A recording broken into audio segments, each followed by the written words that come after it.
Saat Idul Fitri dan Idul Adha tiba, gema takbir dikumandangkan di mana-mana. Inilah dua hari raya bagi umat Islam yang semarak dirayakan di berbagai belahan dunia.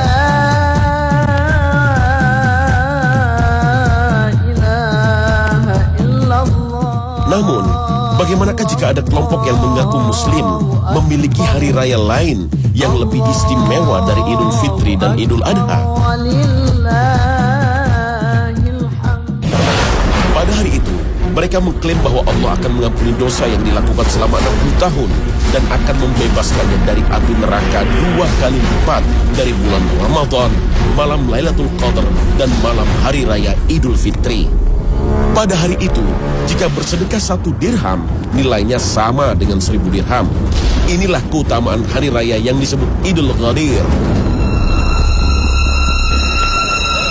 Namun, di tengah kemeriahan acara Syiah yang digelar di Jakarta kemarin, ternyata banyak dari warga Syiah yang tidak tahu tentang hari Idul Ghadir ini. Banyak pula yang tidak tahu bahwa mereka menghadiri acara Syiah. Ya, saya ini aja sih, tertarik dengan ininya aja, temanya kan, seminarnya tentang Sayyidina Ali. Dalam mengenal Ahlul Bait saya hanya dalam permukaannya saja. Saya hanya tidak masuk ke dalam terlalu dalam gitu. Saya hanya membaca dari beberapa literatur saja. Jadi dia tuh yang memimpin kita gitu. Jadi tapi kita kan tetap hormat ke Rasul, kita lebih hormat ke Rasulullah, tapi tetap hormat ke Imam Ali gara-gara Rasulullah tuh sangat percaya terhadap Imam Ali. Mau memperingati hari raya Ghadirkum. Kalau Ghadirkum kan lebaran Islamnya sekarang gitu. Aku kurang tahu.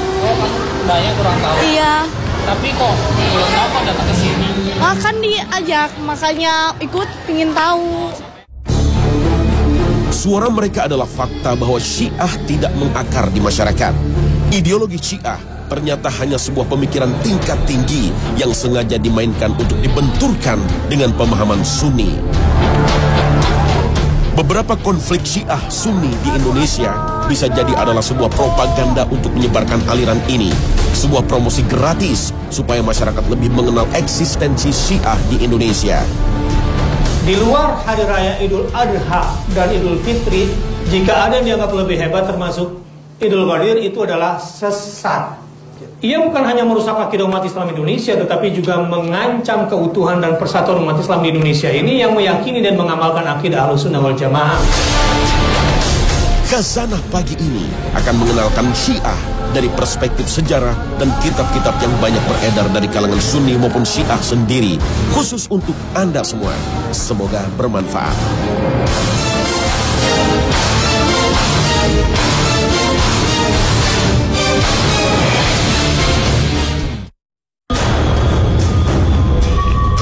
Assalamualaikum warahmatullahi wabarakatuh. Selamat pagi pemirsa Trans 7. Khazanah, ensiklopedia Islam dunia, pagi ini kembali hadir ke hadapan Anda.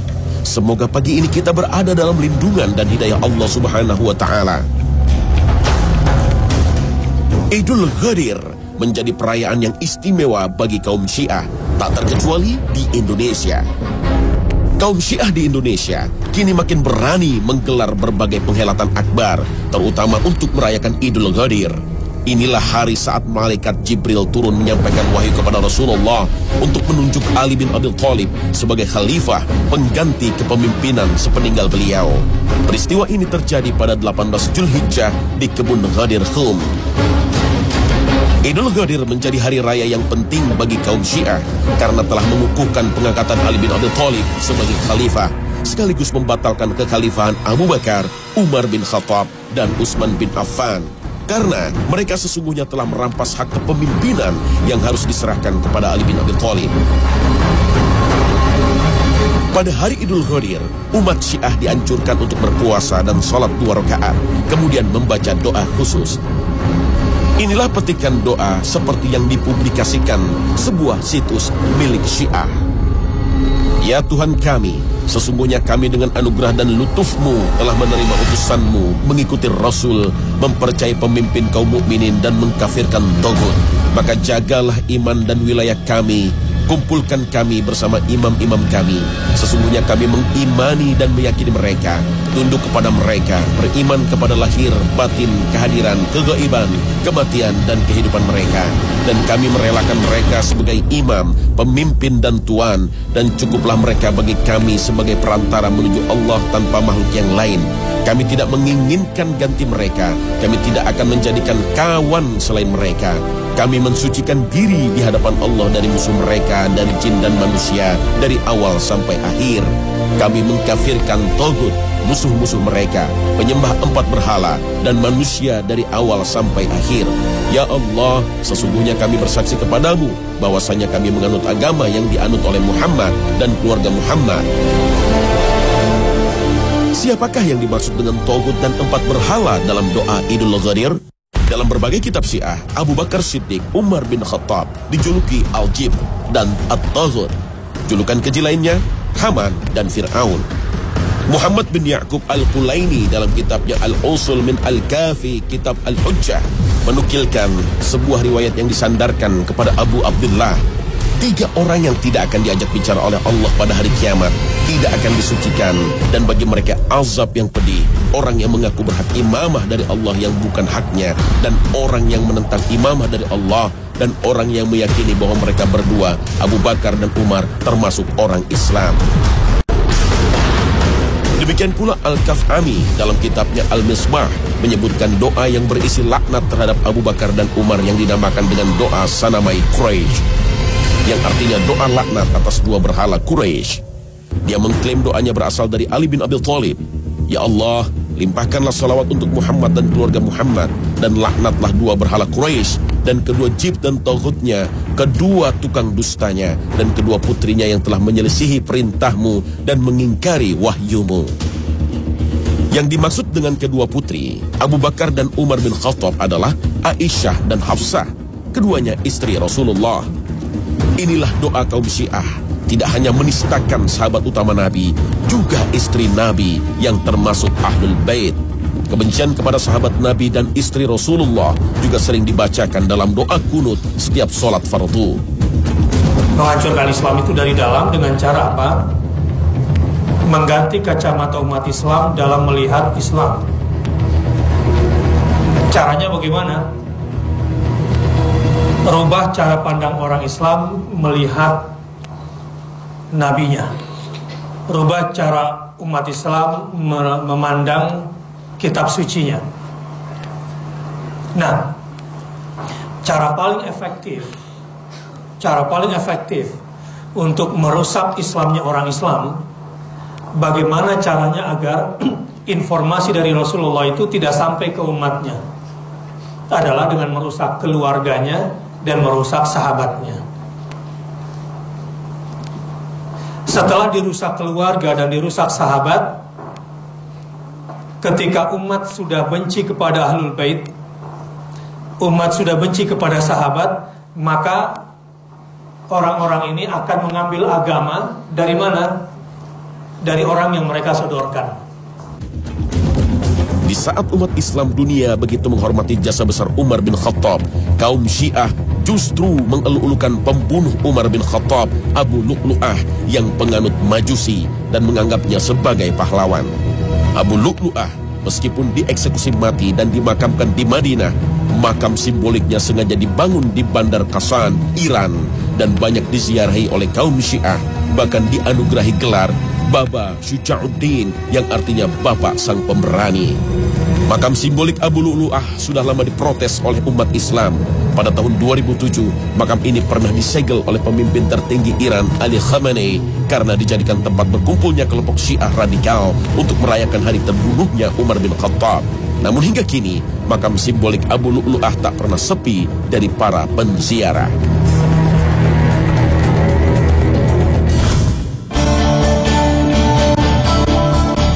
Idul Ghadir, menurut versi Syiah, pertama kali diperingati oleh Khalifah Ali bin Abi Thalib bertepatan pada hari Jumat. Namun kisah ini tak satu pun diriwayatkan oleh para sahabat Nabi. Dalam sejarah, tradisi perayaan Idul Ghadir justru pertama kali dilakukan pada era Daulah Buwayhi yang menguasai sebagian wilayah Irak pada abad ke-4 Hijriah. Artinya, perayaan ini tidak pernah ada dan tidak satupun sahabat Nabi, tabi'in, dan tabi'ut tabi'in yang mengenal perayaan Idul Ghadir. Padahal pada masa mereka adalah sebaik-baiknya zaman, seperti yang dijelaskan dalam sabda Rasulullah. Idul Ghadir berkaitan dengan peristiwa di Ghadir Khum yang banyak diriwayatkan dalam berbagai hadis sahih, termasuk dalam hadis Bukhari Muslim. Saat itu, Rasulullah SAW bersabda, "Man kuntu maulahu fa'aliyun maulah." Hadis ini diartikan oleh kalangan Syiah sebagai pelantikan resmi Ali bin Abi Thalib oleh Rasulullah sebagai khalifah. Mereka mengartikan hadis ini, barang siapa yang menjadikanku sebagai pemimpin, maka Ali adalah pemimpinnya. Namun, pemahaman Syiah ini banyak kejanggalan. Jika hadis ini benar sebagai pelantikan Ali sebagai khalifah sepeninggal Rasulullah, kenapa Ali ikut bermusyawarah bersama para sahabat untuk menentukan khalifah Abu Bakar? Tak ada seorang pun sahabat yang memprotes kepemimpinan Abu Bakar, Umar bin Khattab, dan Utsman bin Affan. Padahal merekalah yang paling memahami sunnah dan teguh menjalankan sunnah Rasul.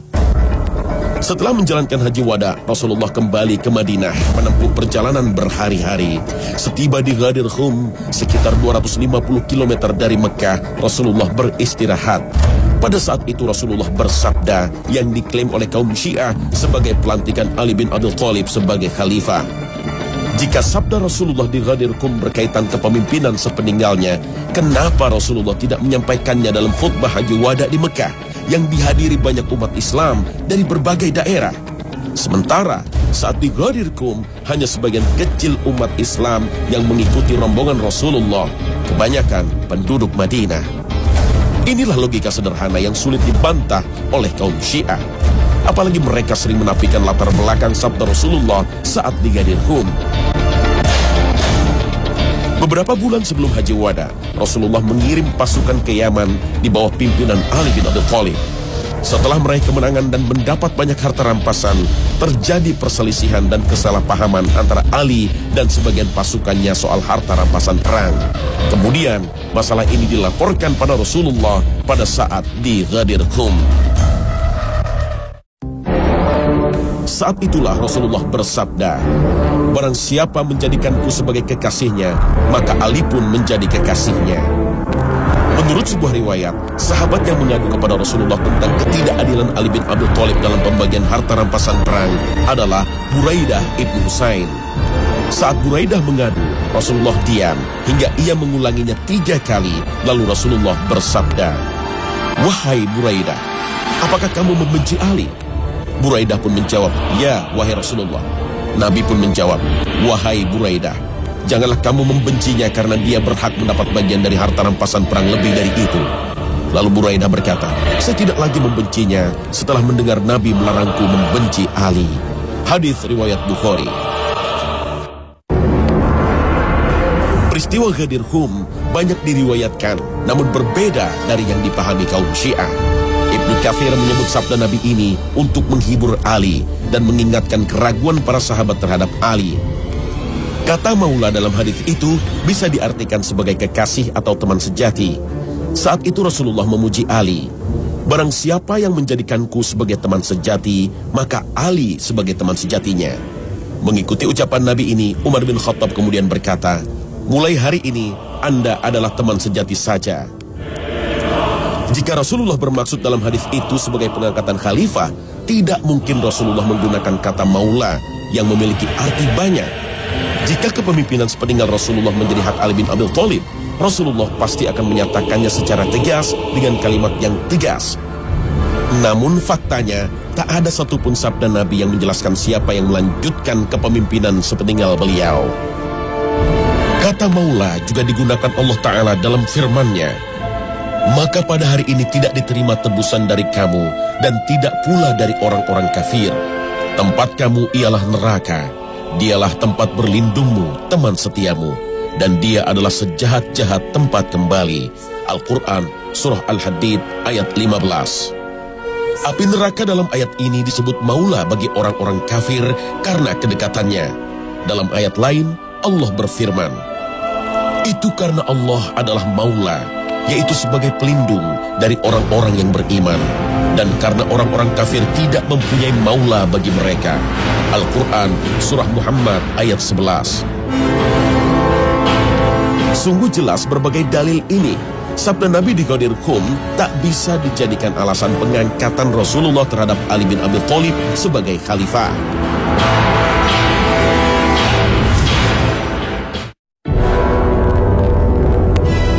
Berbagai dalil kuat yang dijelaskan para ulama Sunni tetap tak bisa diterima oleh kaum Syiah.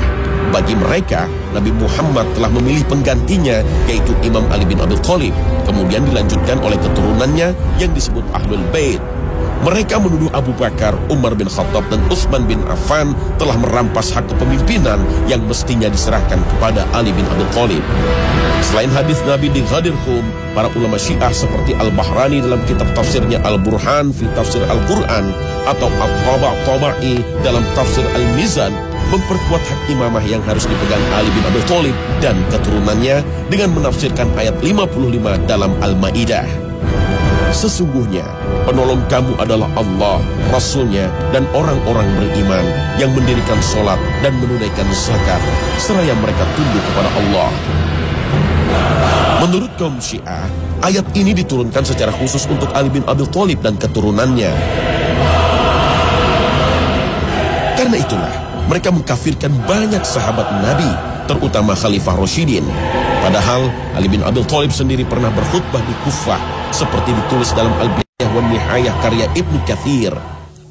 Wahai sekalian manusia, sesungguhnya sebaik-baik umat setelah Rasulnya adalah Abu Bakar, kemudian Umar, dan bila mau aku akan sebutkan yang ketiganya.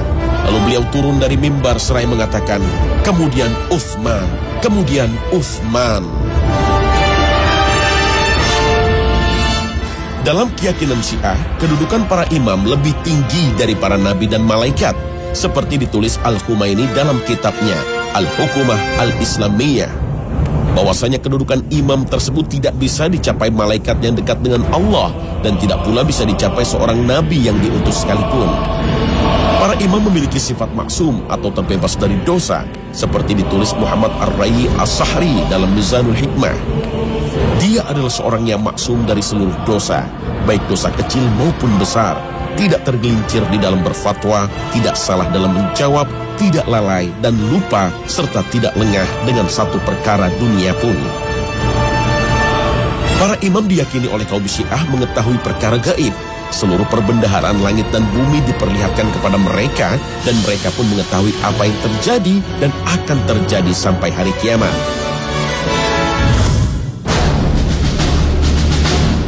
Perbedaan prinsip antara Ahlus Sunnah wal Jamaah dan Syiah seolah-olah tak mungkin disatukan.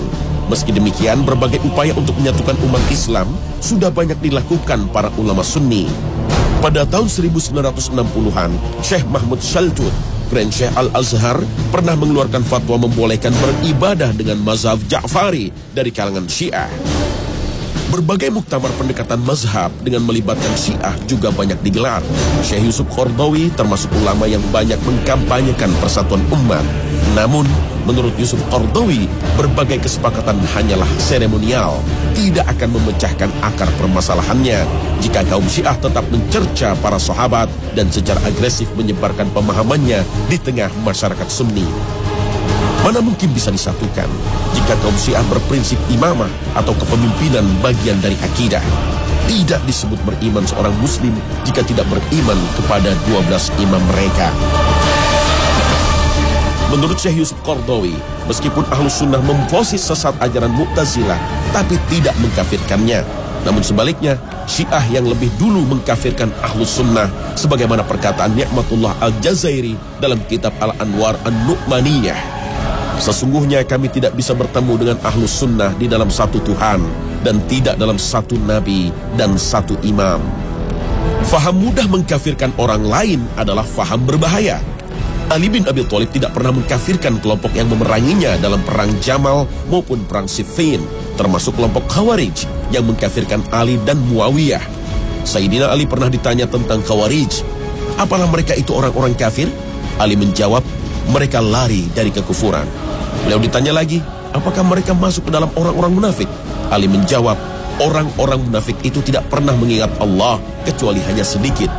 Ali ditanya lagi, Lantas siapakah mereka itu? Ali menjawab, mereka adalah saudara-saudara kita kemarin yang telah berbuat berlebihan hari ini terhadap kami. Seorang muslim tidak boleh berlebihan mencap kafir orang lain, kecuali sudah jelas kekufurannya disertai dalil-dalil yang kuat, sebagaimana hadis Nabi yang diriwayatkan Bukhari Muslim. Siapa saja yang telah mengucapkan tidak ada Tuhan selain Allah dan Muhammad itu utusannya, maka dia itu muslim. Kalimat itu telah melindungi darah dan hartanya, dan Allah yang akan menghisapnya kelak. Meski demikian, tak berarti Ahlussunnah menerima Syiah begitu saja dan membiarkan berbagai penyimpangan yang menodai kemurnian ajaran Islam. Allah Ta'ala telah memerintahkan kita dalam firman-Nya. وَإِذْ أَخَذَ اللَّهُ مِيثَاقَ الَّذِينَ أُوتُوا الْكِتَابَ لَتُبَيِّنُنَّهُ لِلنَّاسِ وَلَا تَكْتُمُونَهُ فَنَبَذُوهُ وَرَاءَ ظُهُورِهِمْ.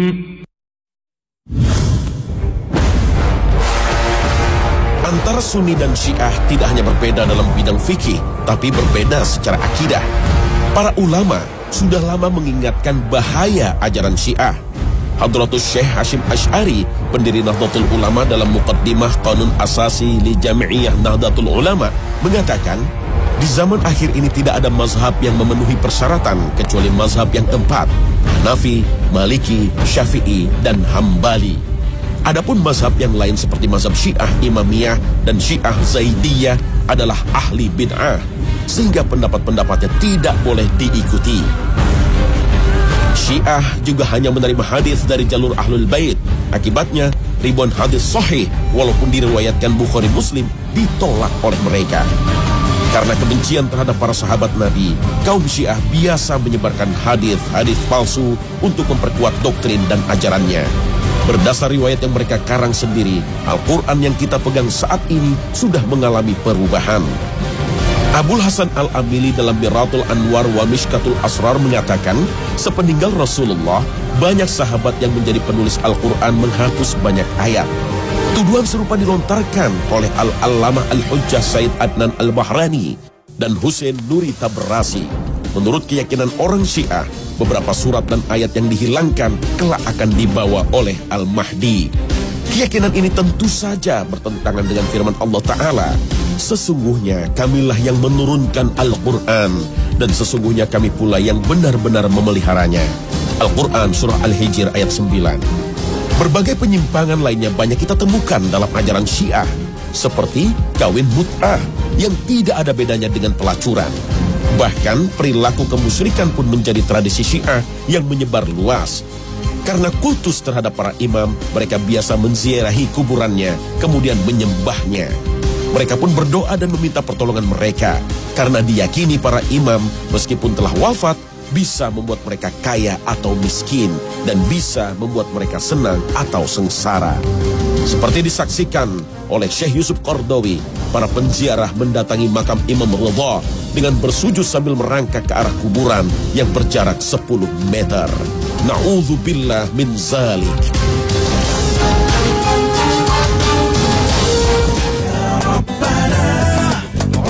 Pemirsa Khazanah, mudah-mudahan episode Syiah ini menambah pemahaman kita tentang ajaran Syiah hingga kita makin waspada dengan perkembangan paham ini di negeri kita. Semoga Allah melindungi kita semua dari bencana akidah dan ajaran yang sesat. Terima kasih atas perhatian Anda, dan wassalamualaikum warahmatullahi wabarakatuh.